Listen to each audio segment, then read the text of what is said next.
Ma'am, kumusta yung naging pagbisita natin dito sa City of Mati, sa Davao Oriental, sa nangyaring lindol po kahapon?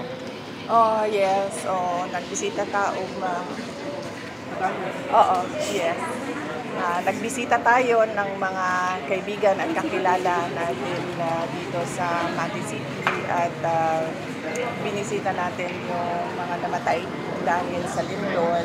Yung dalawa, dinala na sa kanilang municipality. Tapos yung isa na nandito ay tiga Davao City.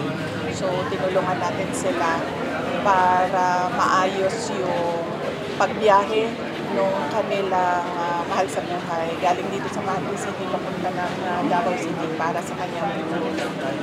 Ma'am, ano yung panawagan natin sa publiko, ma'am, na laging maging handa sa lindol at anumang sakuna? Oh yes, oo. Napakahalaga na-experience ko no yung aftershocks doon sa Cebu, sa Bogo, sa Medellin at na-experience ko din yung lindol kahapon sa Davao City. Napakahalaga talaga ng presence of mind na huwag kang mataranta.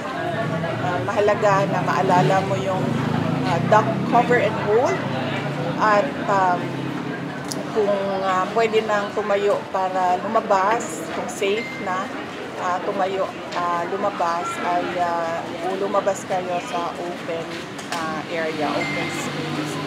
So mahalaga talaga yon na hindi mo makalimutan kung ano yung mga dapat mong gawin pag nandyan na yung lindol. Mahalaga din yung go bag na sa experience ko kahapon ay dapat merong go bag sa labas ng pinto ng bahay para pagtakbo mo, dala mo yung go bag mo. Dahil sa aking karanasan kahapon sa dalawang lindol, wala talaga akong nadala.